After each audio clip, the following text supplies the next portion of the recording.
A falta de chuva e o tempo seco preocupam em várias regiões do país, além do risco de faltar água para o consumo. O surgimento de algumas doenças preocupam a população. Vamos conversar com o repórter Rodrigo Piscitelli. Boa noite, Rodrigo. O que os meteorologistas dizem sobre isso, hein, Rodrigo? Boa noite, William. Boa noite a todos. Olha, as previsões não são nada animadoras. Aqui no Sudeste, por exemplo, os próximos dias deverão ser muito secos e de muito calor. Mas apesar dos prejuízos, a estiagem que atinge o Brasil de norte a sul tem revelado algumas curiosidades. Vamos ver na reportagem. A estiagem dos últimos meses tem revelado a história de Ribeirão Vermelho. Pontes e embarcações que estavam no fundo do rio reapareceram com a seca. Este barco de carga a vapor tem cerca de 25 metros de comprimento e navegou pelas águas do Rio Grande por muitos anos. Ele naufragou na década de 40. Com a seca, ele reapareceu. Agora, a prefeitura realiza um trabalho para retirar o barco daqui. É preciso muito cuidado para não danificar ainda mais a estrutura, já que a ideia é restaurar e levar a embarcação para um museu. Em Nazaré Paulista, interior de São Paulo, o que a seca revelou foi um cemitério de carros. São carcaças de veículos desmanchados, sem rodas, nem motor. Parte desse aqui ainda está embaixo d'água. O nível do sistema Cantareira bate sucessivos recordes negativos. Viver no semiárido é aprender a conviver. Foi nessa perspectiva que, ao longo dos anos, surgiram algumas tecnologias apropriadas para a captação e armazenamento de água da chuva. 2 delas já são testadas e aprovadas por seu Francisco. Ele usa esse bioágua. A tecnologia funciona como um filtro que trata a água da chuva para o consumo da família.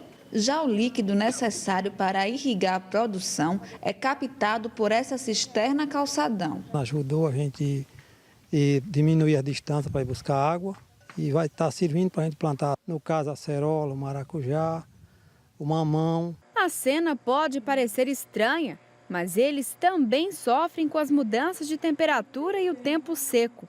Nesta clínica com o calor, o número de animais que chegam com queimaduras e problemas de pele cresceu. A gente tem que estar muito ligado à quantidade de água. Eu não aconselho do sol das 10 às 16 horas. A gente deve pensar, se eu sair descalço nesse asfalto, eu vou queimar meu pé? Vai, o seu cachorro também. Para enfrentar os dias de calor intenso desse período do ano, todos têm uma estratégia. A gente usa de proteção aqui, usa o protetor, né, do rosto, né? Se hidratando com água, com as nossas frutas, né? De acordo com especialistas, essas temperaturas vão se manter altas até o fim deste mês. Os motivos são o fenômeno El Niño e os desmatamentos, que também têm provocado muitas queimadas rurais e urbanas no Amazonas. Nesse calor, todo mundo procura uma sombra para se esconder. Dá a impressão até que o mundo vai acabar com fogo. E o sol de rachar não vai dar trégua tão cedo aqui em Goiás. Pelo menos até dezembro, a gente vai ter que continuar convivendo com altas temperaturas em todo o estado, que podem inclusive chegar à casa dos 40 graus. Chuva significativa podemos esperar só no final de outubro para o início de novembro. Eu converso agora com o Samuel Barreto, ele é biólogo, especialista em sustentabilidade. Samuel, nós vimos na reportagem várias situações que mostram a necessidade de economizar água. E o ser humano tem papel fundamental nessa tarefa. Como economizar? Boa noite. Boa noite. Economizando cada gota de água. Nós temos que fazer um combate a exemplo do que é o combate com a inflação. É uma cruzada na economia de água. E para isso é preciso rever os nossos hábitos, seja economizando o tempo de banho, reduzindo bastante o tempo de banho, evitando lavar a calçada com água. Mesmo com toda essa crise, a gente ainda percebe as pessoas varrendo a calçada com água, lavando a roupa, concentrando para lavar num período mais esticado, uma vez por semana. É fundamental essa resposta aqui do cidadão, porque o maior consumo de água na Grande São Paulo é pelo abastecimento público. Então a resposta fundamental para ser dada vai ser pela sociedade. E para isso é preciso economizar cada gota.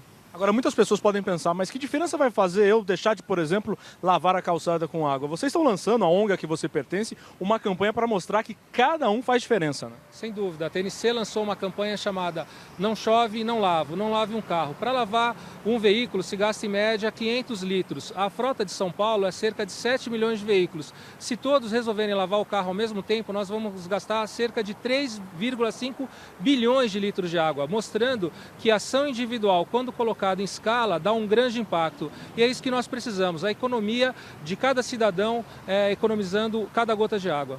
Obrigado, Samuel. E olha, William, só para as pessoas terem ideia, se todo mundo em São Paulo lavar o carro em um único dia, daria para abastecer durante um mês uma população de 25 milhões de pessoas. Voltamos ao estúdio com você. Obrigado, Rodrigo.